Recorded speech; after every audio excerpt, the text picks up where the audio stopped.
Para um jogador de futebol, poucas lesões dão tanto medo quanto uma ruptura do ligamento cruzado anterior, o famoso LCA.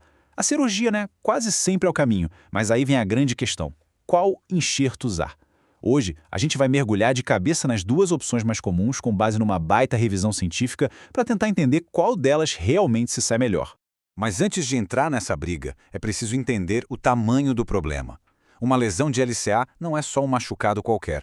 Ela pode, literalmente, ser um divisor de águas na carreira de um profissional. E olha só esse número, é impressionante. Quase metade de todas as rupturas de LCA no Reino Unido aconteceram em campos de futebol. Isso já mostra o peso que essa lesão tem no esporte e por que a escolha do tratamento é uma das decisões mais críticas que um atleta vai tomar. E não é exagero, viu? A gente está falando de uma recuperação que é longa, é difícil e com um desafio enorme para voltar a jogar no mesmo nível de antes. Cada passo, cada decisão nesse processo, a começar pela escolha do enxerto, é absolutamente fundamental.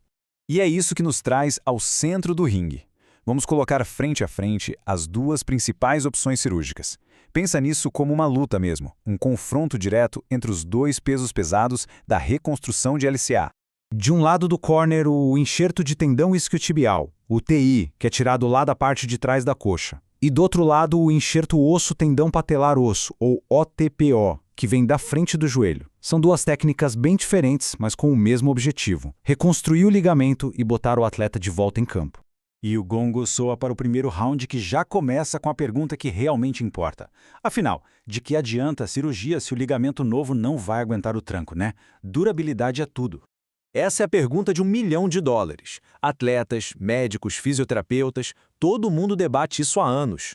Qual dos dois oferece mais segurança a longo prazo? Bom, vamos ver o que a ciência diz sobre isso. E aqui já vem a primeira grande surpresa. Depois de analisar os dados de mais de 1.000 jogadores, a conclusão da meta-análise foi que não existe um vencedor claro nesse quesito. A diferença entre os dois é, na prática, tão pequena que é considerada estatisticamente insignificante. Vamos olhar os números de perto. A taxa de falha para o enxerto de tendão isquiotibial ficou ali em 7,88%.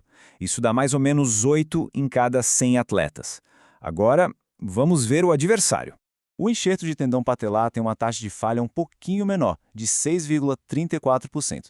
Mas embora o número seja menor, os próprios pesquisadores reforçam: essa diferença não é grande o bastante para a gente cravar que um é melhor que o outro. Então, no quesito durabilidade, podemos dizer que é um empate técnico. Partiu para o segundo round. Se os dois enxertos são duráveis da mesma forma, será que a diferença aparece na recuperação? Qual deles coloca o jogador de volta no gramado mais rápido e melhor? E quando a gente olha para as taxas de retorno ao esporte, a história se repete. Quase 79% para quem usou isquiotibiais contra um pouco mais de 83% com o tendão patelar. De novo, os números são tão próximos que, do ponto de vista da ciência, não dá para dizer que tem uma diferença real aí. Mas tem um detalhe interessante aqui. Uma coisinha nos dados sobre o tempo de recuperação.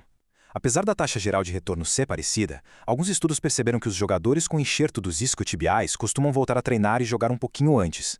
Não é uma diferença gritante, claro, mas para um atleta de ponta, cada semana faz uma diferença enorme.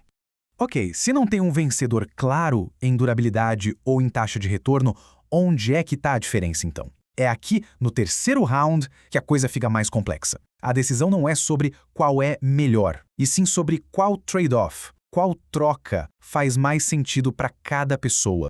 E essa citação do estudo é a chave de tudo. O X da questão não é o enxerto em si, mas as consequências de tirar ele de outra parte do corpo. São os efeitos colaterais no local doador que fazem a balança pesar para um lado ou para o outro. A primeira troca é sobre dor. Com o enxerto de tendão patelar, quase metade dos jogadores reclama de dor na parte da frente do joelho. Isso faz sentido, né? Porque a cirurgia mexe exatamente ali. Para um goleiro, por exemplo, que precisa ajoelhar o tempo todo, isso pode ser um problemão. Já com o enxerto dos isquiotibiais, esse problema é menor, mas, em compensação, mais ou menos 1 em cada 5 atletas pode acabar desenvolvendo uma tendinite na parte de trás da coxa. A segunda troca tem a ver com a força muscular. E a lógica aqui é bem direta. O músculo que não foi mexido para doar o tendão se recupera melhor. Ou seja, com o enxerto dos isquiotibiais, o quadríceps é poupado, então a força de extensão do joelho volta melhor. E com o enxerto do tendão patelar, quem é poupado são os isquiotibiais, então a força de flexão se recupera mais. É uma escolha, fortalecer um em detrimento do outro. Agora, um ponto super importante para a gente ser bem transparente. Os próprios pesquisadores avisam que, para essas questões de dor e força, a qualidade das evidências não é tão forte quanto para a taxa de falha. Muitos estudos tinham risco de viés, o que quer dizer que a gente tem que olhar para essas trocas com o pé atrás, com um pouco de cautela. E então, depois de 3 rounds intensos, qual o veredito dos juízes? Bom, não teve nocaute. O que a gente tem aqui é uma decisão dividida, onde a escolha vai depender muito mais do estilo e das prioridades do lutador, ou, no caso, do jogador. Esse resumo aqui deixa tudo muito claro. Nos pontos principais, que são a falha do enxerto e o retorno ao esporte, deu empate. A diferença de verdade está aqui, ó. O enxerto de isquiotibiais geralmente resulta em menos dor na frente do joelho e mais força no quadríceps. Já o tendão patelar oferece exatamente o oposto. E a grande lição é essa. Essa conversa de qual enxerto é o melhor é a pergunta errada. A pergunta certa é qual enxerto é o melhor para cada atleta, individualmente. A decisão tem que ser personalizada. Uma conversa muito sincera entre o jogador e sua equipe médica. No fim das contas, a escolha se resume a essa pergunta que todo atleta e sua equipe precisam responder juntos. O que é mais valioso para a sua função em campo? A saúde da frente do joelho, que é crucial para um goleiro que vive se joelhando, ou a potência explosiva do quadríceps, que é vital para a arrancada de um atacante? Não tem resposta fácil, nem única, só uma troca fundamental.